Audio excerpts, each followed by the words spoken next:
Hey guys, and welcome back to another Unfiltered Gamer board game review. And today's game up on the tabletop is Sniper Elite and the expansion Operation Kraken. This is by Rebellion Unplugged. It is a 1 to 4 player hidden movement game, and it has a push your luck element when it comes to combat.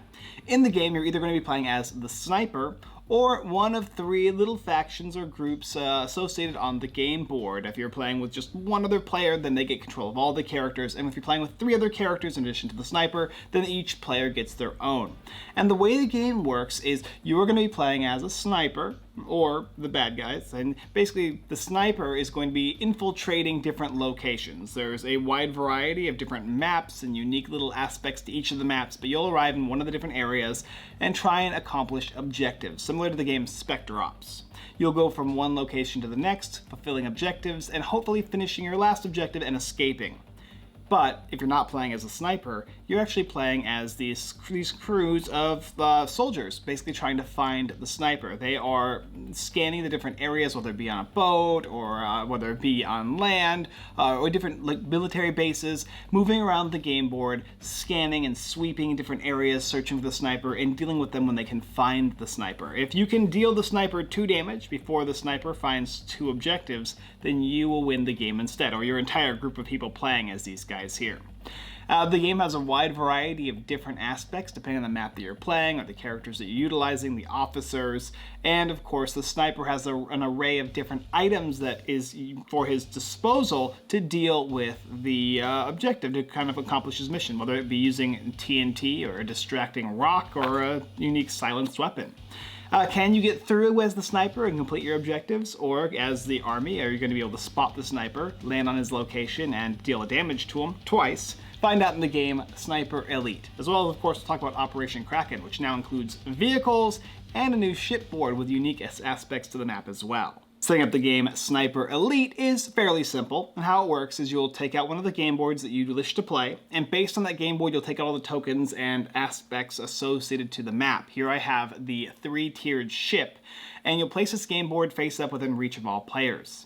Then take all of the characters and place them on the representative spots. The red characters will go on the red spaces, with the red commander going on the space with a cross, and the same is said for yellow and black. And there are little spots associated on each of the different spaces where you place these characters. The boat specifically has lock and unlocked door tokens, so you'll place these tokens on those spaces and make sure that they're on the unlocked position.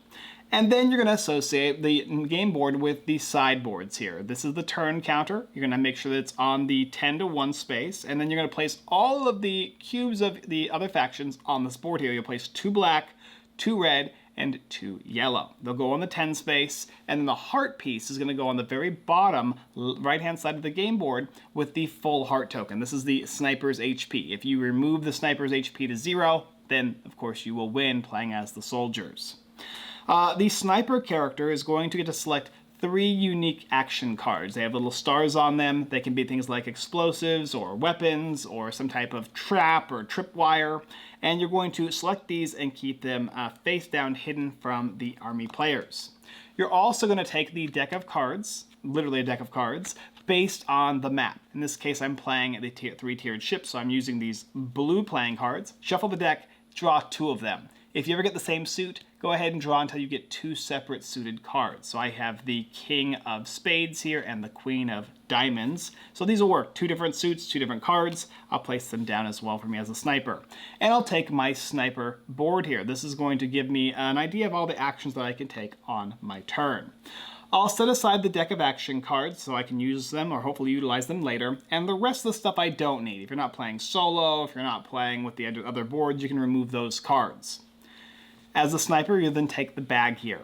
And this bag is going to have an array of different tokens. And if you look in the main game book, it will tell you during setup how many of these tokens are going to be added. In this case, it is 6 aim, 2 noise, and 3 recoil tokens. That are the red, the light blue, and the orange tokens. And they're large, thick, double-sided tokens that you'll place inside this bag here. This is the push your luck aspect to the game. Once you have gained these, then the bag is done. The last aspect to the sniper is you'll take the sniper miniature, set it aside somewhere within reach for you, as well as the board and the pen. This board here is a board that you can write on, as well as a dry erase marker. You'll utilize this throughout the game to distinguish where you're going to be going, what you're going to be doing as the sniper. And you can write notes on it if you'd like as well. Go ahead and have this hidden at all times from the other players, and you as the sniper are going to be controlling this board to kind of move around the game board unseen. The other players are playing as the squads, and each squad is going to have a color associated with them, as well as a sector on the game board. Yellow has yellow, red has red, black has black. 3 different characters, 1 officer, 2 basic soldiers, and a card associated with their officer. You'll choose which ones you want. In this case, black is going to have a medic officer, the kennel master will be yellow, and the Jaeger is going to be red. And on these tokens are going to be these orange markers, because when the characters are assassinated by the sniper, these will go into your bag. And you'll just read the cards, and it's kind of a do what the cards say type of thing. The kennel master can place dogs out, the medic can heal units, etc., etc. Place the additional tokens on the different cards, the little specialist cards that you have here for your officers. You should have 2 of each for each of the different colors, 2 black on the black specialist card, etc., etc. That is how many times you can use that specialist power throughout the game. Everything else can be set aside. Basically ready to begin the game by having the sniper select on the board the starting space they'd like to go to, and that space cannot be a space where one of their objectives is, a sector. So if I have for instance, if I could have spawned in this red sector here, but I need this red objective marker on the same area, I can't spawn there. But in this case, the 3-tiered ship, it's always going to be in the white area, and there's a big arrow that denotes where your sniper goes. You start off of the board, you walk onto the board as the sniper. And that's it. That's the full setup for the game. Let's talk about how to play. When beginning the game Sniper Elite, the gameplay starts with the sniper player. The player who is playing as the sniper is going to go first, take all of their actions that they possibly can or want to, and then it'll pass to the other player or players on the squad's teams. When you play as the sniper, what you're going to do is you can choose to move, you can choose to take 1 action, and you can play 1 of your loadout cards a turn. Never more than 1 loadout card, and never more than 1 move unless a card that you play says so. So, moving, we'll talk about that first. Well, moving in this game allows you to go from 0 to 3 spaces. So there's 4 possible movements you can make. 0, 1 space, 2, or 3. If you go 0 or 1 space, you don't have to alert anybody or anything. Meaning that if I were to be 1 space and I move to an adjacent space in any direction, I don't have to do or say anything to alert my presence to the enemy. However, if I choose to go 2 or 3 spaces, if at any point I walk past or walk adjacent to one of the soldiers, I'm going to have to denote the space that I came in and the space that I left on, so that these soldiers will have an idea of where I traveled or where I could have possibly been as I moved along. This basically simulates that, like, as you're moving faster, you're a little louder, and thus the soldiers can hear you if you walk adjacent. As a soldier, you are guaranteed to never be able to be walked on by the sniper, so the sniper has to kind of maneuver around the soldiers in order to get their objectives. And that's how movement works. It's pretty simple. It's literally basic grid movement. You move to 1 space, to an adjacent space.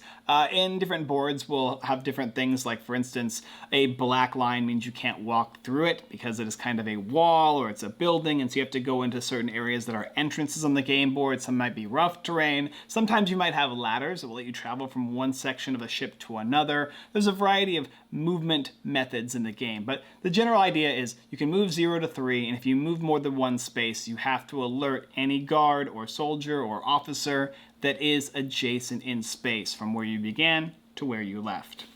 Then you also have your basic actions that you can take. You can choose to either do one of these 3 things as your action. You can shoot, complete an objective, or loot. If you shoot, it's kind of the aspect of a push your luck. So if I'm 3 spaces away from an officer and I want to hit the officer, I'll basically be pulling out of this bag, and I'll need to get these aim markers out of the bag. There's the blue ones that have the little, like, bullet point. It's also possible I can pull other markers. To save a lot of description, how this works is simply I need an amount of aim equal to the number of spaces from where I am to where the officer or soldier is. And if I reach that goal, I can defeat that character. If it's an officer, I'm going to gain a marker from the officer and I'll put it into the bag up to the amount that they have on their specialist card. And if I draw too many of another certain type of token, I can be revealed. There's negative things that can happen to my character if I get too greedy or try and shoot too far. And sometimes I'll be able to hit, but also have to reveal myself because of the amount of tokens I pulled from the bag. But yes, the idea is simply to pull tokens from the bag based on my space to the space the officer or soldier is in. And if I have enough, I defeat that unit. If I don't, I don't. And if I pull too many of a different token, I could reveal myself or miss, etc., etc. There's a way to kind of pull over 21, in blackjack, as it were. The other option I could choose to, instead of shooting, is complete an objective. If my sniper gets onto a location that has the symbol of the special card I have, this objective card, if let's say I need the King of Spades and I make it to the King of Spades, I can, as my action, say, hey, I'm completing this objective. And if I do so, I'll have to add a noise to my bag from the supply. I'll shuffle the discarded defender cards into the deck, eliminate all objectives in the sector if possible, and deploy the defender furthest from you to that space. Then, that is one of the two objectives, because the idea is if I get one, I get that final one and I win the game. And then finally, if I'm not shooting or completing an objective, I can choose to loot. And how looting works is basically I'm going to be able to go into a space that is not my objective, that has an objective symbol. I can say, hey, I'm looting, and then I can draw a card from this stack of cards here. You start with 3, but you can gain more of them. And you can do things like gain a trench gun, or maybe some silenced ammo, or an S-mine, or a sounding mast, etc. So there's ways to gain additional items that can help you progress in the game, to kind of throw them off your scent, or maybe kill more than one unit at the same time. And that's pretty much it. You will move, then you will take one of those bonus actions, and then before or after your action or movement, you can play these cards. And each of them do something different. Sometimes you reveal them, sometimes you don't. Just read the card and do what they say. Placing a mine, for instance, might let you place a mine on your board so that when a soldier walks through it, they blow up. Or using silenced ammo might mean that no matter how many of these guys I pull from the bag, for noise, I don't actually have to reveal myself, and my sniper turn will be done. Then it's my opponent's turn. My opponents are playing as the defenders, the soldiers, and officers, and how they work is each guard can either gather intel, like an entire squad of that team can gather intel, or you can take 2 actions with that squad. So if you're playing with 3 other players, you can have each player play as a squad, and then they can choose on their turn to either gather intel or make 2 actions. We'll talk about gathering intel first. Gathering intel is very simple. And the basic idea of the game is if you gather intel and your officer is in the sector of its color, you can be like, hey, I'm gathering intel, I'm the yellow squad. If the sniper is in a yellow area, the sniper will have to let you know that is where they are. Black is the same way, and so is red. So it's a way of kind of pinpointing down where that sniper could be on the board at any given time. And if you have an idea of where they were previously, then you might even secure it down even tighter. So it's kind of a wide sweep of an area of the entire game board to kind of pinpoint where the sniper is or isn't. But that'll end your turn. So if yellow were to do that, yellow would be done with their turn. And I'll talk about how the turns kind of work and how you use this game board after I kind of completely finish all the different things that you can do.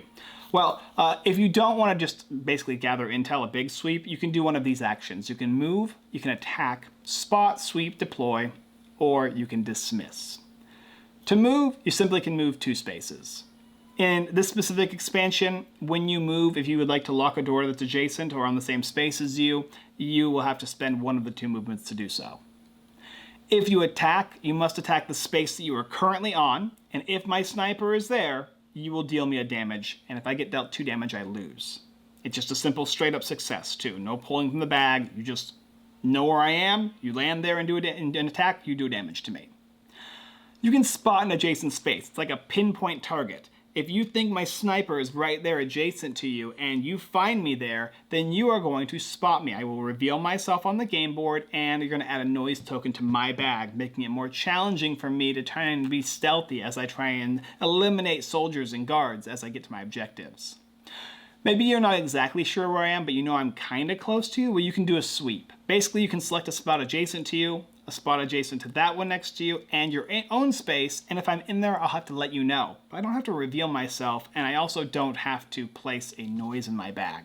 So there's spot, which is targeted, sweep, which is fairly close, like really, it's really close. It's just not as close as the spot. And then there's the kind of gathering intel, which is a wide variety of pinpointing based on the different sectors on a map. I'm also able to deploy a soldier onto a space matching and adjacent to an officer. So if I'm on a yellow officer and I'm in that yellow sector, I can deploy a soldier that was killed adjacent to that officer.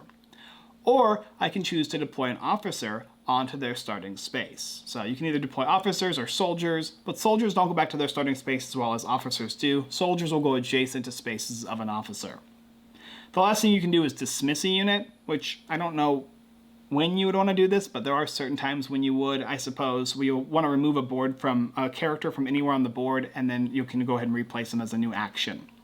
And those are the main actions you can do. Basically, you're going to be able to move your soldiers and officers. You can gather intel, you can sweep or pinpoint target, you can place new ones out if they die, and then if you want, you can remove them from the game board for a later placement. I mean, there are reasons why you'll do that, but I'll cover all that in the review.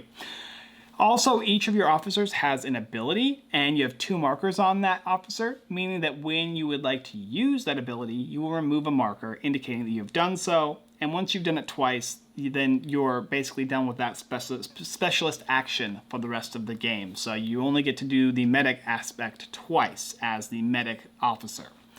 Okay, so basically how the turns work is straightforward, right? You get 2 basic actions, which is anything except for gathering intel, or you can gather intel, which costs you basically your entire action for your squad. So if I gather intel, I will move the yellow all the way down from 10 to 9, meaning I've taken my turn. However, if I move one of my units with red, and then I choose to do a sweep with another red character, that would then be both of my tokens on this track here, which would push me down, meaning that I've used both of my tokens, and now I go to 9 actions left, or 9 turns remaining. And the same is said for black. Black can choose to gather intel, going all the way down to 9 from 10, or 9 down to 8, or 8 down to 7, or I can do 2 of the smaller actions, and then when I do that, I'll just go down to 9. So there are 10 turns for each of the squads, and if you are able to take all of your turns as all of the squads in this game, and the sniper hasn't gained his objectives, then the sniper is going to lose. So there's another way the sniper can lose, which is not as likely, but it can happen. The sniper can kind of be just hiding in a hole, and so they're wasting time. If that happens, eventually basically the soldiers will just straight up win. The defenders will just win, and the sniper's always got to be moving and doing something to get to their objectives, or that is a way that the game can kind of draw out and thusly have the defenders win. And there you have it. That's basically the entire game. There are ways in which the turns can kind of go back up based on the objectives that you complete, but the idea is as the defenders do 2 damage to the sniper or progress the game, and the sniper only wins if they can get those 2 objectives and complete them. Let's talk about how to play the game. Let's talk about what I think about the game, and we're going to also cover a few of the different maps and how they're different and how the different characters are different, and talk about some of the cards as well. So Sniper Elite is basically like Spectre Ops. Spectre Ops is a game where you start at the top of the board in one of 4 different starting spaces as the, the bad guy, and you have a bunch of defenders that are driving around in the car at the very bottom of the board, and they spread out and they try and find the guy as he goes from objective to objective to objective and then escaping. And in that game, you're trying to pinpoint them by seeing line of sight, or if they got adjacent to you or making noise. Whenever they complete an objective, you figure that out. All those kind of things will kind of let you know where that character is, and you're trying to do damage to that character in the same way that you're doing so in Sniper Elite. They're very, very similar in a lot of ways. But there's also a lot of differences as well. In that game, you're doing dice rolls when it comes to attacking, and in Sniper Elite, you're simply pulling these guys out, or if you're playing as the defenders, you're just walking onto the space of the sniper and simply dealing with them. The sniper in this game moves a little slower. Turns are more condensed with the sniper, and there's kind of less wiggle room. Things become a little tighter, but there's less objectives for you to get. In that game, there's 4 objectives or 3, and you have to escape. In this one, you just have to complete your mission, complete your goal, and come what may afterwards because you've done what you need to do. This game is also based on 10 turns, whereas that game you actually have a piece of paper that you write on and notify each of your different movements. This one is done by the defenders, illustrating how many turns there are. And the game where you're using this board here as kind of a way to mark down what space you move on and then your next space, etc. What I like to do with this as the sniper is I'll go, okay, I'm starting here at 0. Then my first move is going to be here, and I'll write a 1 there. And then on my next turn, the next space I go will be 2, and then 3, so that I can denote each space I move to on each of my turns. So if anybody ever has a question at the end of the game to make sure I didn't cheat, they will see my exact movements, as well as I'll add notes. I'll add notes to remind myself that if I go 0 or 1 spaces, no one can hear me or anything, and unless they just can spot me. And then, of course, the 2 or 3 I make the noise. And how line of sight works in this game is basically just like any other game. As long as there's nothing blocking you and you can see from that space to the space you're attacking, you can do whatever it is you want to do that involves line of sight. And yeah, that's basically just how you use this game board. It's nice as it's dry erase, so you can get rid of everything and start a new game. You don't have to tear the piece of paper and throw it away like Spectre Ops. So this is going to have this board that's reusable for basically forever until you have to get a new pen, in which you'll buy a new one, and then you can continue using this game board.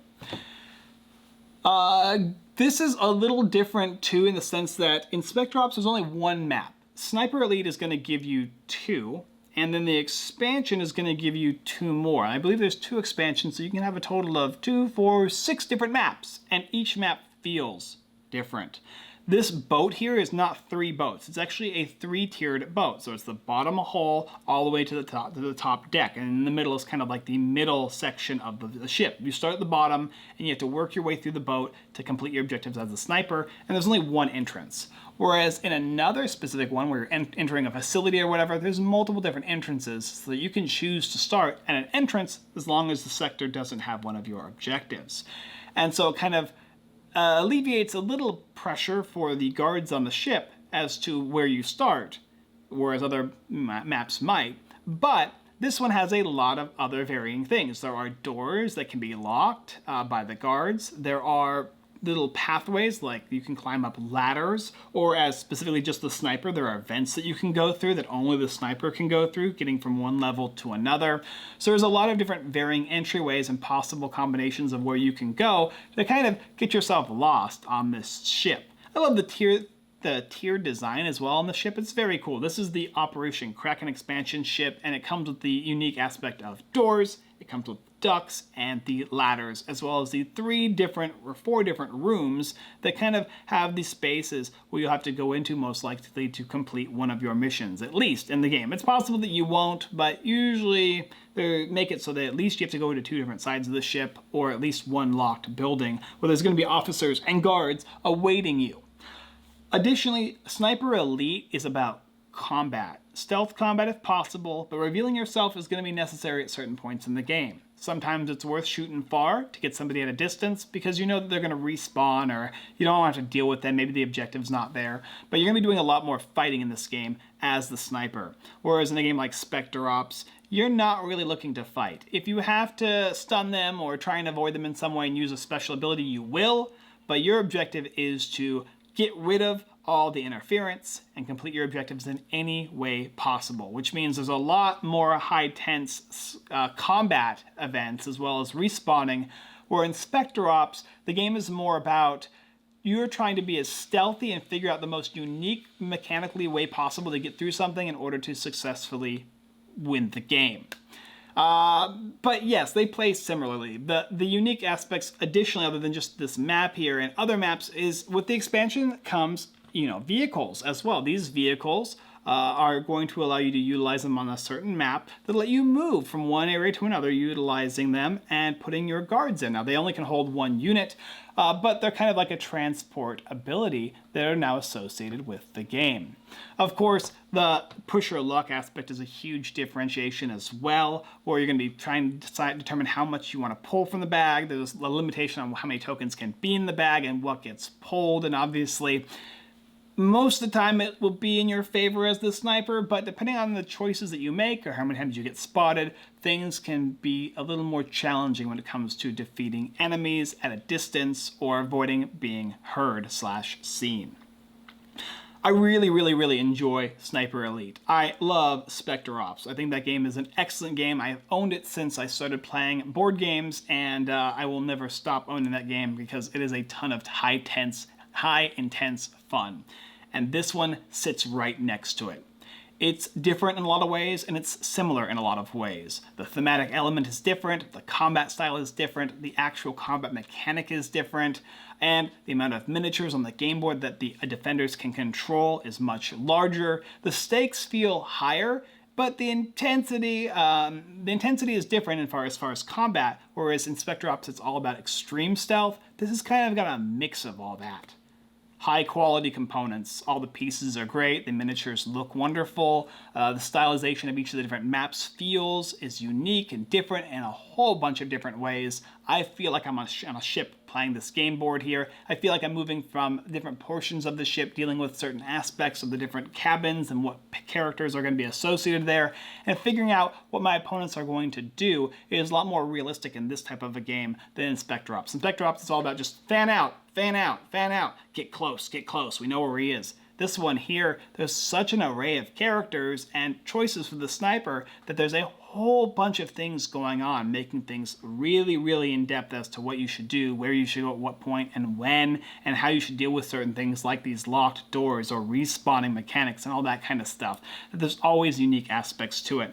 The cards associated are similar to Spectre Ops as well, in terms of placing a card down that does something or reveals it or it's for later time, but they're basically allowing you to kind of have a second chance in a lot of ways. Maybe it's a stealth card, so if they see you, you can kind of avoid being seen, or it's an explosion that blows up a portion of a wall so that you can get through at a later date or at the same time. And I love that. There's not a whole lot of stuff I can say about this type of a game that I would dislike. I guess the main qualm I have is having to remember that it's 0 or 1 movement is what is going to determine whether they can kind of detect you with noise, compared to 2 or 3 where they can. Because I wish it was 1 to 2 is they can't hear you, and then 3 to 4 is where they can. But it's a smaller distance, and I wish it was a little faster in gameplay as far as that goes. But I do understand why it's done this way.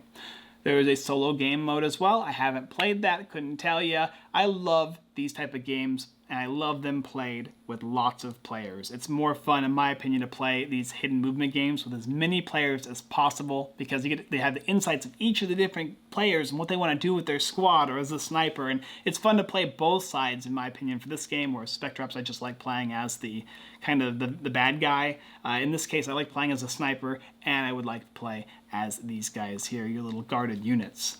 Overall, an excellent game. If you're interested in picking up Sniper Elite, or you already own Sniper Elite, you should give it a try if you don't own it. And if you do own it, Operation Kraken just adds more to it. Unique elements to the maps, unique vehicle mechanics, new cards that you can add to not only your different specializations for your officers, but also for the deck of cards the sniper gets to use. And there's a variety of additional expansions and components that will come out.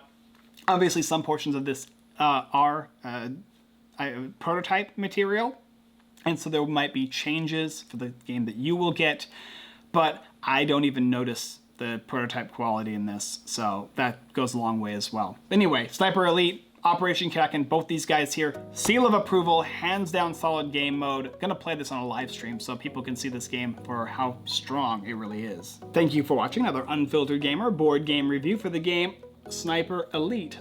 Operation Kraken, both the base and this expansion here. If you're interested in picking up either, there will be a link down below in the description for the base game or the campaign on GameFound for you to pick up the game and of course the expansions. If you like this video, found it useful or interesting, please hit the like button, or if you didn't like it, hit the dislike button, and of course comment below whether you think the Sniper Elite franchise is a solid one. I do.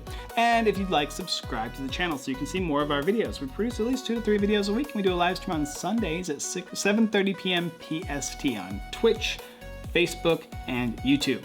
Alright guys, that's all I got for you this time, and as always, I look forward to finding the sniper with you next time.